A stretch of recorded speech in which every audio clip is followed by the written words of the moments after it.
I was on this community call for one of the blockchain groups, and they've been seen as a model way to run a community-driven proposal funding kind of experience. And they themselves, I went into their town hall weekly call, and they themselves are struggling, and they've just they've just completed a funding round where the community helps to vote on the proposals that get funded, and they're picking holes, and they're showing that there's ways to game the system, and the reviewers don't necessarily really review. They're paying people to review milestones of projects, and so people like they're saying we need reviewers for the reviewers to make someone to review that the reviewer is doing the job of the milestone that the funded project is supposed to do.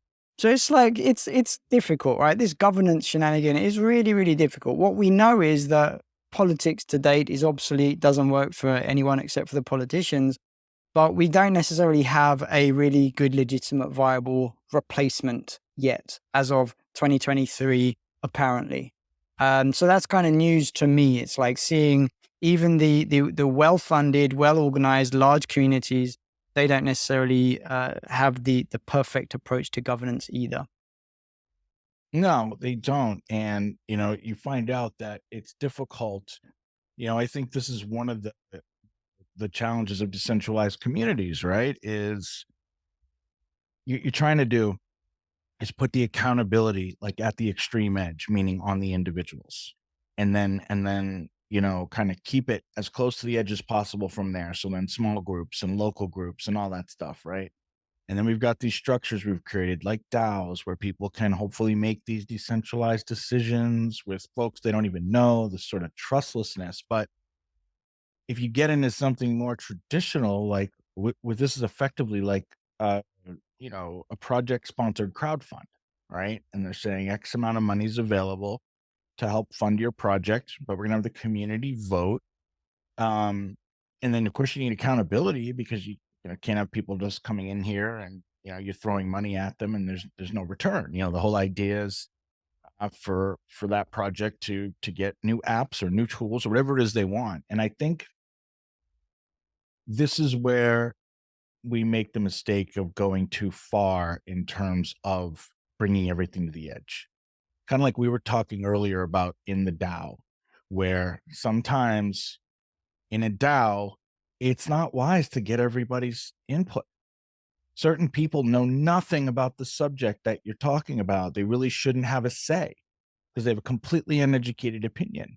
And all they're doing is potentially like throwing the group off, or it can, let's face it, even though you can sort of overvote in a DAO, you're always trying to achieve consensus through sense making ahead of time. You don't really want to vote against, you know, 3, 4, 5 members of your DAO in a small group if you can help it, because they're not going to feel good about it. But in another sense, though, I think that if that particular decision had just been made by people with expertise, they probably would have accepted it more, right? It's almost like the fact that you gave people the Mm. right to think and talk about it wasn't necessarily very good because now they feel responsible, right?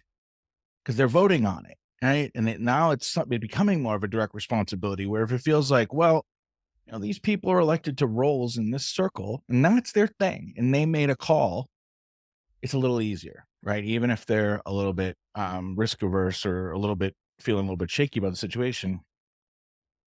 I think the same thing's happening here with many of the blockchain communities. It's a good, idea, to want to have the community engaged but do community polls, guys. Ask the community what kind of apps they want to see. Ask the community what kind of tools they wish they had to build with, but don't let them spend your money. I'm sorry, don't. I don't think it's smart. Maybe small amounts, the Mm. quadratic funding. Like, I actually think for the most part, like what I've seen EOS do, with the quadratic funding. Why am I spacing on the name? The Git, programs.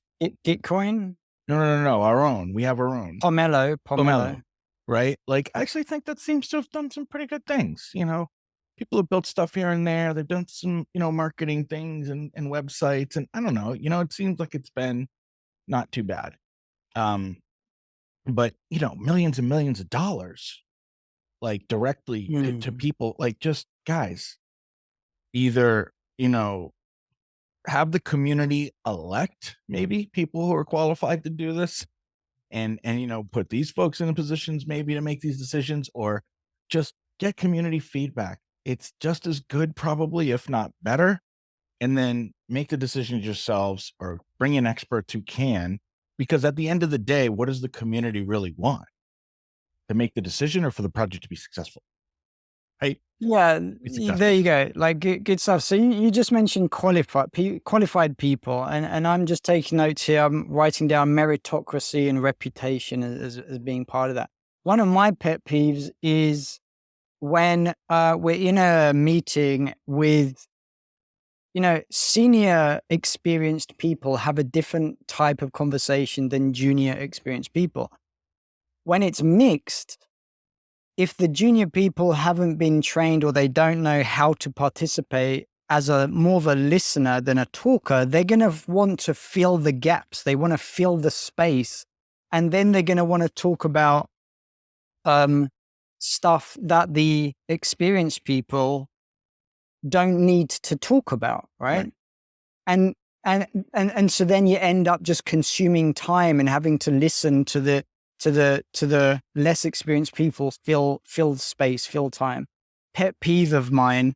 Meritocracy, I think, is really relevant experience, the mental propensity towards a particular type of work, trained skill set, and then last of all, personal passion. If people are interested in the subject and we want to decentralize and involve people and not create unnecessary glass ceilings and allow people access and the learning and training and development they get, that's all well and good. That's the passion element. But that's kind of like the last of those four that I think are part of this meritocracy: relevant experience, mental propensity for something, trained skill with something, and then last of all is the personal passion. And I think people's voice somehow should be balanced accordingly in that kind of way. And part of it is the reputation. And of course, because we might have merit, but nobody knows that you've got merit unless you've got reputation Right. to back up the merit. So these things have to are interplaying, and it's really interesting to see more and more organizations attempt decentralized governance, decentralized organization.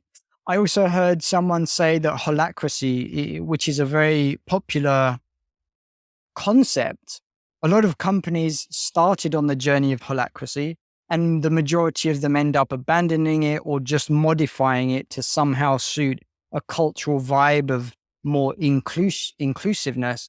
But on the whole, it doesn't seem that it's it's not growing like wildfire where organizations are actually doing the process that the holacracy organization is offering, which was again interesting perspective.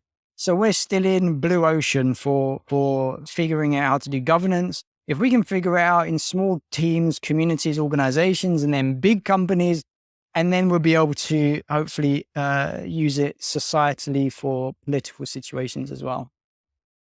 Yeah, what I was thinking about was I think the missing ingredient so far in the Web3 communities and the other spaces I've seen is the reputation, right? It's an important element. Most of the time, you're dealing with a group of people that you've only met through chat channels and maybe some Zooms. They could say they're anything, right? They could send resumes. I mean, anybody can put a resume together, right? None of that Hmm. means anything. LinkedIn's even kind of a joke. I mean, I've been waiting for LinkedIn to do like real verified profiles. That's been one of my ideas. Like, I'd love to have the money to try to build a LinkedIn challenger that just starts out with, you've got to get verified. We're going to have human beings call your references, check the colleges, make sure you did what you've done. You're going to have to send in tax returns and like, all this stuff to actually prove who you are, because it would be so incredibly valuable if you could truly trust that. It's just critical. I can see that being a third party offer. I guess we can't see LinkedIn themselves actually doing it because they probably realize that they will destroy their own base Right, right, because of the amount. Yeah. right, right. That's the problem. Like they're not doing it because they don't have to. Right? They're doing fine. But Well, no, because they'll expose that there's so much fraud in terms of what people are doing, so they'll yeah, bomb their own clients who yeah. are trying to use LinkedIn. But I think reputation would be crucial as another element, and I'm sure there's an algorithm. This isn't my specialty, but some kind of voting algorithm that combines reputation with time in the community Yeah, times whatever the voting model is, right? Your reputation should be like a multiplier, in my opinion. yeah. That kind of thing. You're a 60 out of 100, well, it's point 0.6. You're 100 out of 100, it's 100 or something like that. So Hive, the platform that we work with, has something like moving in that direction called Voice Token. Voice Yeah, Token is, of course, that you earn voice through your participation over time. What it doesn't do is restrict that voice as being relevant to specialities, right? So if right, you've been there for 5 years, you've got like lots and lots of voice token, then you can apply that in your voting in everything happening in the DAO. I think I do see that as a limitation. We need to get better at having earning reputation that can be applied in areas that you have the reputation for, which right. are Or your both. specialism. Yeah. Maybe voice needs to be circle based. Hmm. Like you do the work in the circle, you earn the voice in the circle. Yeah. Like I Yeah. haven't done any dev work. I really probably shouldn't have any voice in the dev circle. Right. I personally like restrict myself and say I don't. I would never vote, you know, on the dev stuff or, try to have a say in what they should or shouldn't be doing. I'm not going to tell them how to code. That would be ridiculous. But I think that's such an obvious thing because it's a skill you have or you don't for the most part. It's hard to fake, going in and being like, well, I don't think React's the right front end. I really think you should go with Next.js on this one. You get exposed pretty quick if you didn't know what you were doing. You probably wouldn't even know Yeah. the terms. But Yeah. in business, it's always the hard part, right? Business elements like marketing or finance or sales strategies, so on and so forth. Everybody tends to think they're a bit of an expert Yeah. on all of that. That can be the hard one, right? Because there's anybody can say things. It's easy to say things about business that are relevant. It's not a language that's so foreign that people don't know it, but just because they can talk about it doesn't mean they actually know what they're talking about. It's a really good point. When you join a DAO, like you bring your credibility and reputation, or when you join a new organization, you bring supposedly your credibility and experience from what you've done before to where you Mhm. are now. Um, and somehow decentralized organizations need to be able to include, like you're saying, a third party provider of LinkedIn that helps to verify that someone's got the experience they have, because the experience matters, the skill set matters Mhm. when you want to participate in a new organization. So Hmm. super interesting. Yeah. Well, I got a little something, maybe I can throw in there, about marketing social media. We can, switch gears a little bit, but it vibes. I can connect it because it's about reputation. Following this cat on, X, I guess now we should call it, the artist formerly known as Twitter. His handle is, at NFT_God. It's all caps. So I want to give him props for this. He's a great guy to follow, by the way.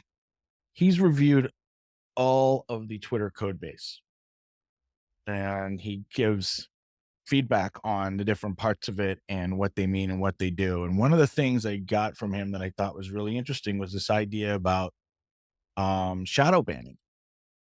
And he said it can really be, one wrong reply and your reputation can go up in flames, right? So this is like reputation on X. And he's saying stuff like, don't just reply to notifications. Like you see notifications in your feed, yeah, you're going to check those.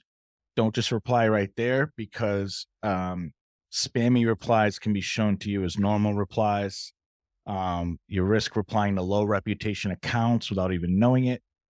Just reply normally to posts so you know it's marked as spam. So like you got to, I guess if you, when you go to a post, you'll see like, oh, these replies are hidden. Well, those are the ones considered low reputation, spam, offensive, whatever. Well, apparently in Twitter land, you got to be PG, I think at most, G ideally, because apparently if you start replying and engaging with those kind of accounts, you lose reputation. So it really Mm. is who you hang around with on Twitter. Yeah. Second step, he says, turn off sensitive content in your settings, period. Just turn it off. Engaging with sensitive content will hurt your score, but a ton of content that's not actually sensitive gets marked as sensitive often. And so if you have this off, you're engaging with something that looks innocuous. And in fact, on the back end, Twitter has it marked as sensitive. That'll kill you. And he had a little tutorial for that. Another one was check for following the follower ratio. I thought this was interesting. But before you reply to somebody, he says this is brought up in the code 100 different times as a reputation destroyer. Make sure to hover over people's name before applying and check for their ratio. 60% followers to following is the ratio cutoff point. So if they are 1,000 people total, they need to have 600 followers and only 400 following.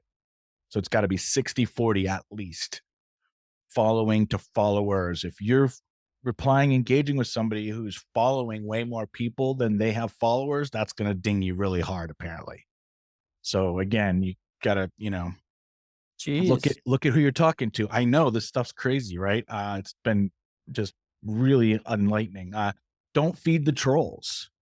So there are 100 plus labels for toxic behavior in the code, he says.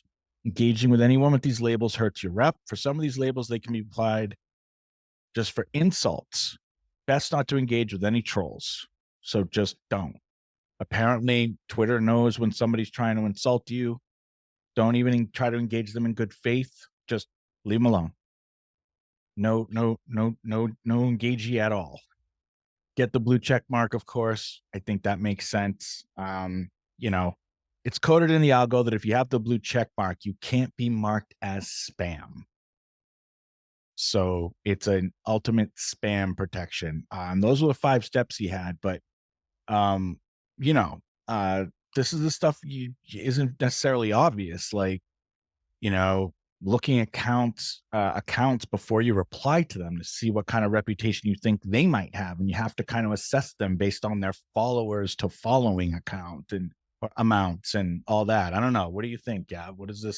Is this new to you? Or did you already know all this stuff? No, that's new to me. What else is new to me is that anyone can read Twitter's code. I didn't know it was that must make it open source, right? I didn't know it was actually open source code, Twitter. Well, That's there's some cool. kind of access. Yeah. I mean, Yeah. who knows if they keep certain parts of it private or not? I'm not sure, but Like that should be people could make courses on that. Mhm. This guy apparently NFT god is obviously he's an NFT god, so he doesn't need to earn money by selling a course. But that I haven't heard quite a few of those points. So that's very valuable for social media marketers and people who want to build a personal brand. That's fantastic. So maybe you can make a AI chatbot that teaches people what the real code of Twitter does is all about. Um, and go into partnership with NFT God sounds valuable. I'd subscribe to that. Yeah, for sure. The ratio, never heard that that's a thing. If I respond, sometimes I get pissed at stupid comments that are made. If they're low reputation, if I comment on them, then that destroys my own Yep. algo reputation. All right, you just changed the way I approach being pissed off on Twitter. Exactly. Don't engage the trolls ever. It's sort of like it's funny. It's kind of like what your parents tried to tell you as a kid. Watch who you hang out, right? It's like you got to make sure you have high quality friends on Twitter. But what also comes to mind to me is like we know that most of the platforms are quite similar, right? Facebook, Instagram, Twitter, they're using the same concepts generally as to how they rank things. And there's differences, I'm sure, but I'm imagining there's a whole set of these for Instagram, for Facebook, for TikTok, right? There has to be, where they're judging your reputation. And so, Sure. I'd always thought that the way you would get extended reach, right? Reach beyond your followers would be that you post content, your followers start by showing a lot of engagement, and then, TikTok goes, "Ooh, people like this one," and they throw it into the main feed of other people, and if they keep liking it, it just goes like a mushroom, right? And eventually it gets some sort of A+ rating, and you go super viral, and you're rich overnight, you're a god, you're amazing, you're living the life. But, Yeah. some of this other stuff's just really subtle, and I think, you know, people can really toil away at this stuff for years and years and years. So wherever you're gonna be, find this stuff out. It exists. Someone knows. Do some research, not just on the basic strategies you're gonna hear out there, but try to dig a little bit deeper.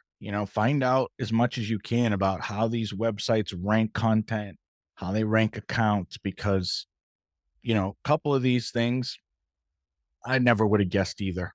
I would never have looked at people's followers and following. That's just not me.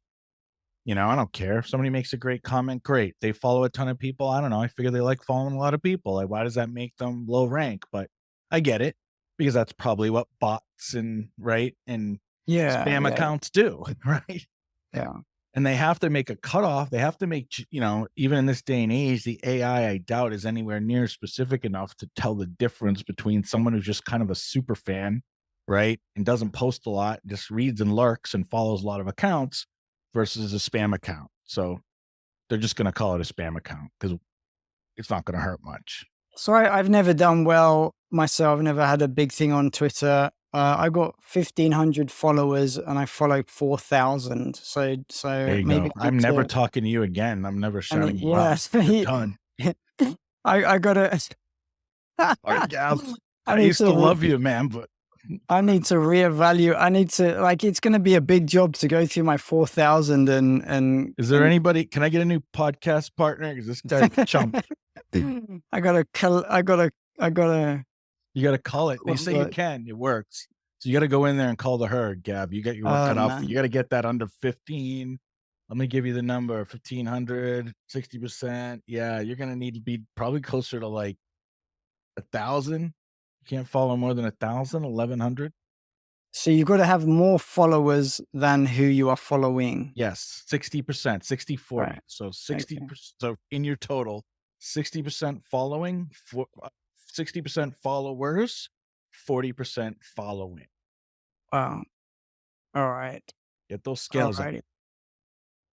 All Lot right. of Well, you're deep diving into this stuff at the moment, so I look forward to some more updates, and so do our audience as you piece that puzzle together. That's exciting. I'm going to spend the next 48 hours culling the herd on my getting your Twitter. Twitter followers down to 3.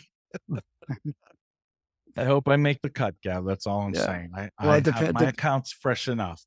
depends. I'm going to go and look at your ratings. Yep, check me out. No, I mean, it comes to, we've talked a lot over the 18, 19, I don't know, 20 podcasts we've done so far. And brand, right? Personal brand, business brand. Because this is going to be the same if you have a business account. It's the same thing, right? You got to be careful.